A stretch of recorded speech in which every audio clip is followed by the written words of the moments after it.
Flyme, Papo Cabeça. Hoje temos aqui a nossa primeira representante do público feminino participando. Não é transformação digital, inovação e tudo isso que a gente conversa aqui não é papo exclusivo, né, do público masculino. Apresentando hoje para vocês aqui a Fabiana Ruas, ela é diretora, tocando o Centro de Inovação e de Pesquisa, né, no TCU. E aqui hoje a gente vai ter um papo aqui para entender um pouquinho como é que está o posicionamento, né? O TCU é do governo, como é que está funcionando essa questão toda dessa temática de inovação, transformação digital lá dentro.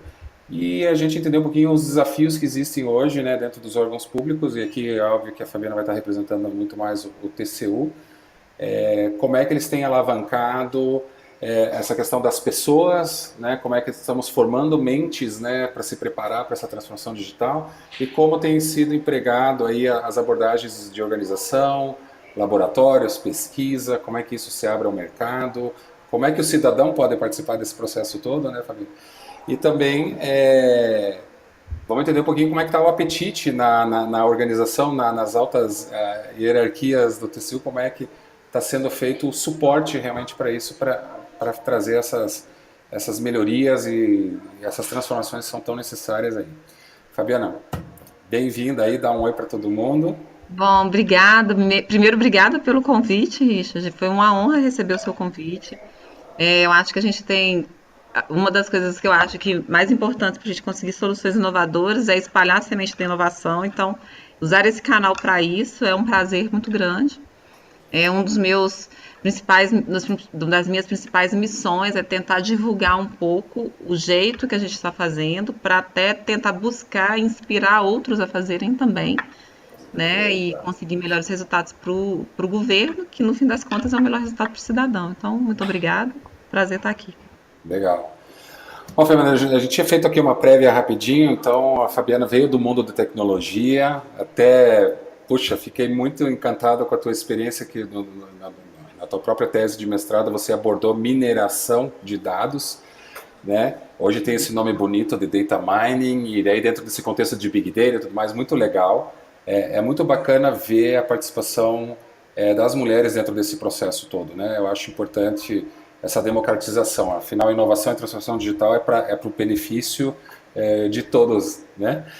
Então, Uhum. conta para nós aí um pouquinho como é que tem sido a tua experiência aí né, agora no TCU nesses últimos anos, nessa abordagem de como começar a criar um espaço, criar o mindset, a discussão em relação ao tema de inovação. E aí depois a gente pode falar sobre tecnologia. Vamos lá. Bom, primeiro é que realmente eu me formei em computação pelo FMG. A minha turma eram 40 pessoas, só eram 6 mulheres. É até muito, por um lado, foi bom, a gente tá unida até hoje. Hoje a tecnologia, inclusive, habilita que as 6 são muito amigas. Unida Estava lá até na sala de monitorando. aula até hoje, né? Lá no cantinho, lá Exato, está. é. Então, se lá em 98, quando a gente formou, a gente era amiga e a gente mantém essa amizade. Uma delas está lá em Orlando, é professora na universidade lá na Flórida, e a gente estava monitorando ontem a passagem do furacão. Então, realmente é um prazer poder trazer um pouquinho aqui da nossa experiência. Eu acho que, na verdade, a participação da mulher ou do homem em todas as áreas, ela é importante simplesmente porque diversidade produz melhores soluções. Então, olhares diversos vão trazer melhores soluções. Perfeito. E melhores soluções talvez sejam o meu mantra e minha missão, o que eu acredito que é minha missão hoje, talvez sempre, é realmente tentar buscar alternativas de solução para os problemas. E me dá muito prazer, então, estar aqui podendo compartilhar um pouquinho. Aqui no tribunal, o tribunal eu acho que o TCU ele é um órgão que realmente eu não posso falar que só agora ele trata de inovação, então existem diversas iniciativas anteriores ao surgimento dessa equipe dedicada à inovação no tribunal, que são ações inovadoras e que, inclusive, que servem de inspiração para outros órgãos da administração pública. Acho que temos um time privilegiado aqui. Mas sim, em 2015 houve um momento na casa onde a palavra inovação ganhou uma relevância muito grande da alta administração da casa. né, fomentado pelo presidente à época e todo o seu corpo de dirigentes. Então, naquele momento, nós incluímos no plano de diretrizes do tribunal a implementação de um programa de inovação, ou seja, um programa para incentivar projetos inovadores e a implementação de um centro de pesquisa e inovação na nossa escola. Então, o tribunal tem uma escola de governo chamada Instituto César Herdelo Correia, e dentro do Instituto César Herdelo Correia, a gente implementou, então, esse centro de pesquisa e inovação, desde 2015. Naquele momento, acho até que tinha uma expectativa muito grande, ou até um certo. Existia essa expectativa, talvez porque eu sempre trabalhei na área de tecnologia do tribunal, e quando fui convidada para participar, né, da implementação do centro, talvez tivesse tido naquele momento uma leitura de que o centro seria um provedor de tecnologia. Mas não é isso, essa não é a nossa atribuição hoje ou a nossa vocação. Nós somos uma equipe multidisciplinar dentro do Centro de Pesquisa e Inovação, nós somos 7, mas eu gosto de trazer aqui a mensagem, né? A gente existe hoje para espalhar a inovação no tribunal em benefício da sociedade. Então, não é que a gente vai conceber as soluções inovadoras. A ideia aqui é habilitar que o tribunal conceba soluções inovadoras. Para isso, a gente tem uma série de serviços e a gente acredita numa série de princípios. Um dos princípios principais, talvez, seja exatamente abrir o tribunal a parcerias, assumir que somos uma instituição que tratamos com um conjunto muito grande de problemas, que não tem solução fácil e que a gente precisa de ajuda de outros para resolver. Esse é um ponto. A gente também acredita que criatividade é algo que pode ser estimulado em qualquer idade. O que é fundamental para criatividade é repertório, não idade, não ser uma pessoa maluquete. Dá para as pessoas um repertório maior, um acesso a ideias diferentes, que ela vai se tornar mais criativa. A gente também acredita que qualquer solução inovadora, ela nasce se o foco for nas pessoas que vão usar. Então, a melhor solução é criada se a gente tiver muita consciência das dores, dos problemas da pessoa que vai usar aquela solução. Exato. Então, talvez isso seja o nosso principal princípio norteador, nosso principal valor é olhar para as pessoas. E quando eu estou falando isso, não estou desmerecendo a tecnologia. A gente acredita que o mundo é diferente hoje pela tecnologia e ele está mudando cada vez mais rapidamente pela tecnologia. O tribunal precisa abraçar essa tecnologia, precisa.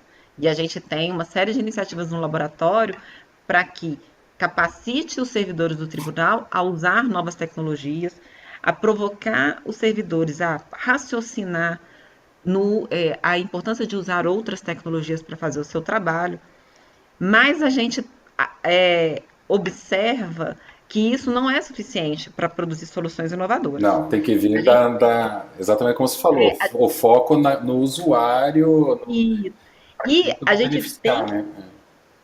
A gente tem que ter uma consciência de que para a pessoa usar uma tecnologia diferente, ou para ela aproveitar uma tecnologia disponível, talvez ela também tenha que mudar o comportamento.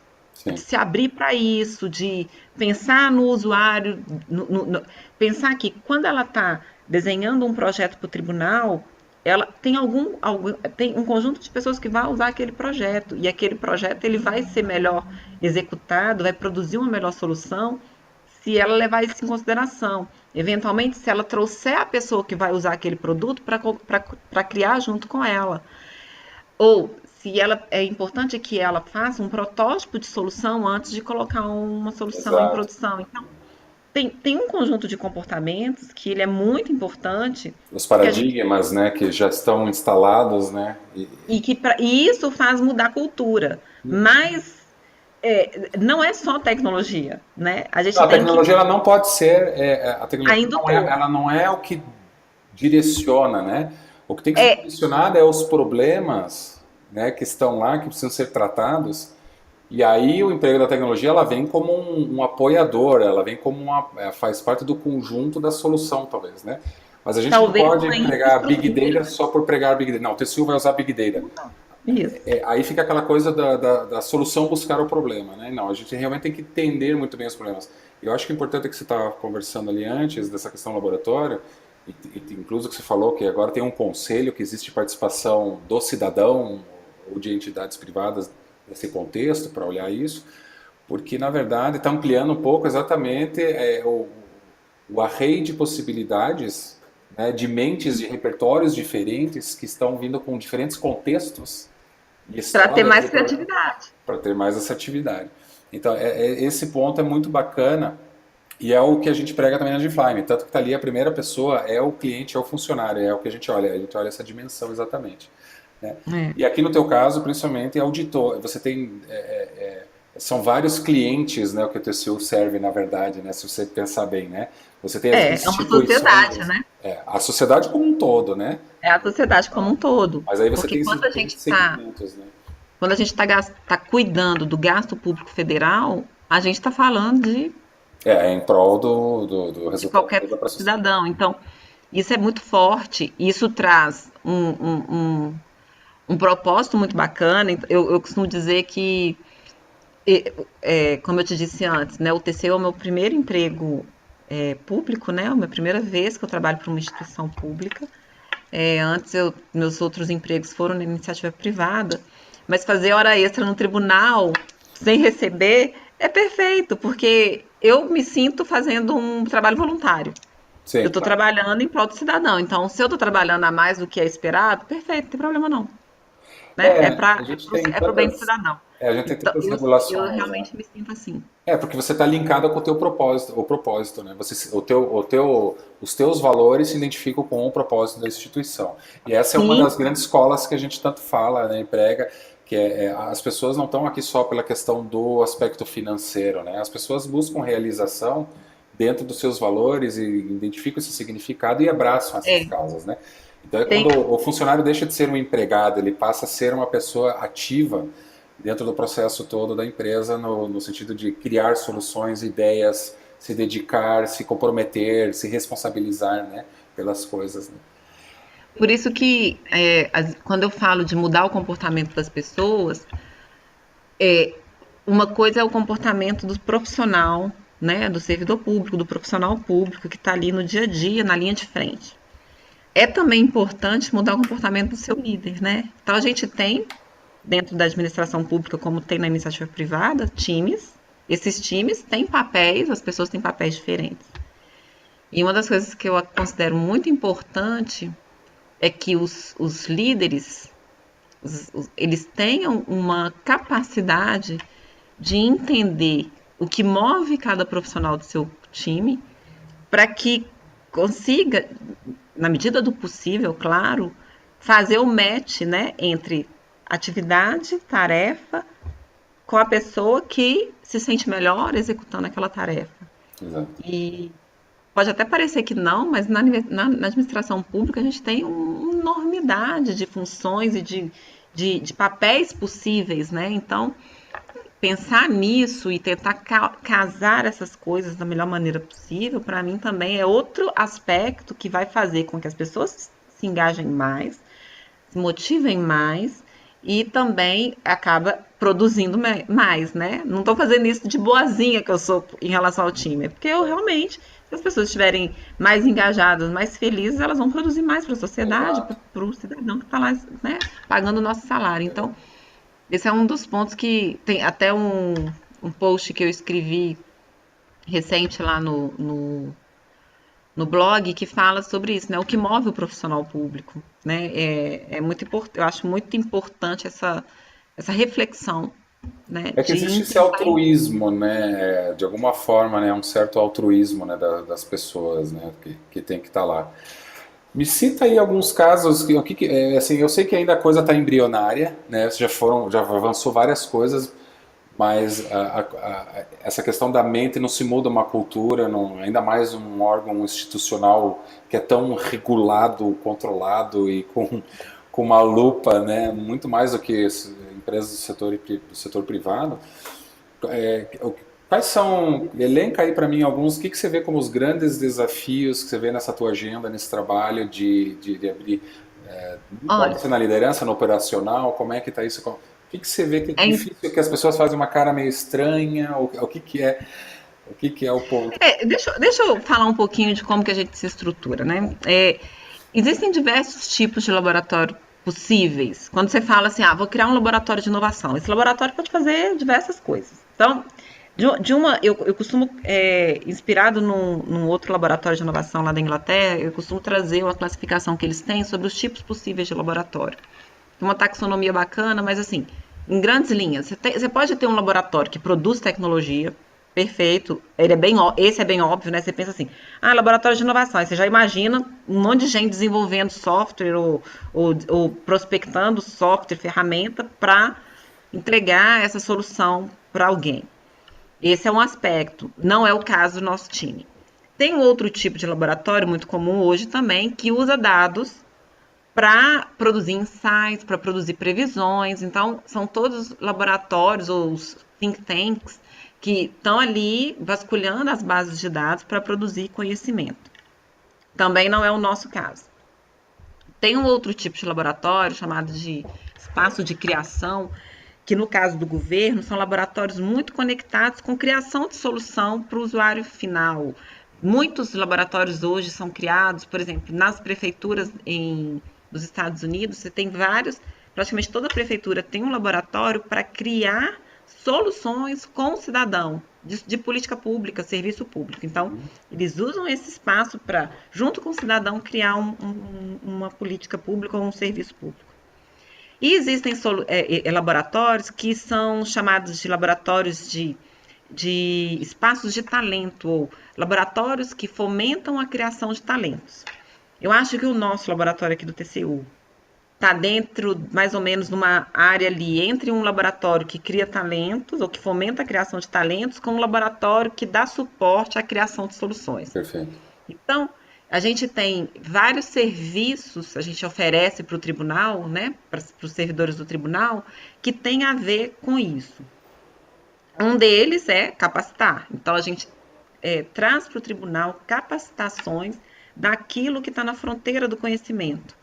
E aí eu vou te dar dois exemplos, um que tem a ver com tecnologia e outro que não é tecnologia. Então, um exemplo hoje o tribunal tem um fomento ao uso de análise de dados para fazer auditoria, Sim. né? Então, a gente tem acesso a quase toda e qualquer base da administração pública para fiscalizar, e a gente tem cada vez mais utilizado a análise de dados para fazer uma previsão de comportamento, tentar identificar alguma irregularidade. Então, a gente tem feito trabalhos assim, que eu digo o TCU. O que o nosso laboratório faz? Traz capacitação a respeito da análise de dados, traz seminários. Então, a gente vai ter semana que vem aqui o terceiro seminário de análise de dados da administração pública. Já é a sua terceira edição. Nesse seminário, a gente abre uma chamada para apresentações. Então, nós vamos ter 20 apresentações aqui de pessoas que foram selecionadas num hall de 80 submissões. Então, elas vão apresentar o que elas estão fazendo. Para quê? Para fomentar a discussão, para dar gerar ideia para que nós aqui possamos usar mais dados, mas também a própria administração. O tribunal também quer fomentar que a administração pública utilize dados para desenhar melhores serviços, melhores políticas. Então, isso também é um princípio. Esse é um exemplo. Estamos desenhando um programa de capacitação em parceria com a Universidade de Campina Grande, para os nossos auditores ou para outros órgãos de controle. Então, são capacitações que a gente está trazendo relacionadas à análise de dados. Por outro lado, como não podemos pensar só em tecnologia, a gente tem também um outro programa de capacitação aqui que tem a ver com abordagens inovadoras, e aí ele é mais comportamental. O carro-chefe desse programa é o Design Thinking. Então, a gente tem capacitado servidores da casa e alguns gestores da administração pública também, no uso do design. E quando eu falo no uso do design, é o uso de design para desenhar os nossos produtos, eventualmente para planejar uma auditoria. E isso tem acontecido desde 2015, a gente está usando o design para apoiar no tribunal. Em 2016, a gente promoveu a primeira capacitação com um parceiro chamado Instituto Telos. Então, a gente promoveu aqui uma capacitação maior para 20 servidores do tribunal em design. E esse ano, a gente já está. Para esse ano, a gente desenhou uma capacitação de 14 horas em parceria com o Instituto Telos. E a minha equipe mesmo é que dá essa capacitação. A gente já está indo para a quarta capacitação amanhã, e depois de amanhã a gente vai ter um evento, uma dessas turmas acontecendo, vai ser a quarta turma, e temos mais duas previstas para o fim do ano. E por incrível que possa parecer, você imagina assim, auditor, design thinking. Com Será? A certeza. gente não conseguiu, nessas 6 turmas, atender todo mundo que está interessado. Tá.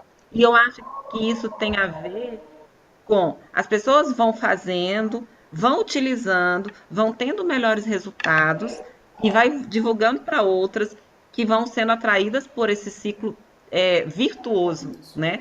E então, assim, a gente tenta sempre tentar trazer para o laboratório esse esquema de ter pequenas entregas, pequenos produtos, para que o público que a gente quer atingir, que é todos os servidores da casa, vá se convencendo com a ajuda dos outros que foram convencidos, entendeu? E aí, hoje, então, como é que vocês estão fazendo esse encadeamento desse processo todo do design thinking? Ou seja, como é que está sendo. É priorizado ou não esse trabalho? Essa seria a pergunta. Ou não, ele está sendo uma ação paralela entre todas as áreas que já adotaram essa prática, por exemplo, do design thinking? Olha, eu costumo falar que as pessoas vêm para o laboratório ou pedindo ajuda para. Porque a gente capacita as pessoas em design, mas a gente também faz tipo uma presta consultoria para projetos daqui da casa que queiram usar design. Então, para alguns a gente vai lá e presta consultoria, para outros a gente dá a capacitação. Eu costumo dizer que as pessoas nos procuram por 2 motivos: ou por amor ou pela dor. O que eu digo? Amor é porque tem gente que gosta de inovar. Então, só de ver uma notícia que sai no nosso jornalzinho falando de um resultado, ela já fica motivada e nos procura. Olha, eu tenho esse desafio, eu gostaria de pensar numa forma diferente. Enfim, existem essas pessoas. Ponto. Existem um outro grupo de pessoas que está desesperado, que tipo, tem um desafio, não sabe como sair do outro lado, já tentou de algumas maneiras, ficou desesperado e bate aqui e fala assim: olha, eu preciso de uma alternativa, eu tenho que entregar isso, eu não sei como que eu faço, você pode me ajudar? Então, a gente começou por essas pessoas que chegaram espontaneamente no laboratório. É, e aí eu acho que essas que vieram espontaneamente vieram dessa forma, por amor ou pela dor. O que acontece é que essas pessoas foram o que eu chamo de os early adopters, né? Eles foram os primeiros usuários disso que a gente está chamando de abordagem inovadora. Uhum. E os resultados que essas pessoas foram gerando estão, de uma maneira orgânica, chamando outras. E aí, provocando, eu acredito, uma mudança cultural. Então, hoje a gente já entra em algumas salas no tribunal que a gente olha na parede, está cheio de post-it, É. colorido, tem gente pedindo canetinha, tem gente pedindo para a gente. Pô, me fornece desse post-it colorido, que aqui a gente só tem do normalzinho e tal. Então, está sendo uma coisa orgânica, e eu acho que tem a ver com essa estratégia de pegar aqueles que estavam com mais ansiedade de usar, dar apoio para eles, eles entregando o produto, tá devagarzinho chamando os outros, entendeu? Então, Aham. é assim que a gente tem visto. A parte de tecnologia, a gente primeiro passou nesses primeiros 2 anos em relação à análise de dados, trazendo capacitação para pessoas que já estavam ambientadas com tecnologia, com que estavam ambientadas com algumas até com análise de dados, então foram cursos mais avançados, digamos assim.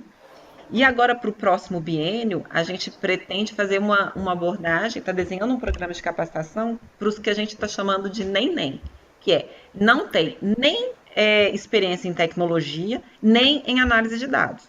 Então como eu habilito um auditor que pode nunca ter feito um gráfico mais rebuscado no Excel a conseguir usar alguma coisa de dados que ele tenha acesso na administração pública.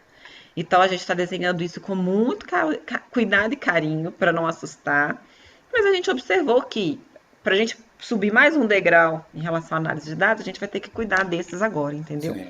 Então é uma capacitação que a gente está desenhando com uma universidade, junto com eles, para fazer bem direitinho e com tentando trazer muito baseado em projetos, com também o que a gente um esquema mais personalizado, que as pessoas possam ir na velocidade delas, com tutoria. Então, assim, tentando atacar várias frentes. É legal. É que cada um, assim, as pessoas às vezes. É isso que é bacana nesse processo todo.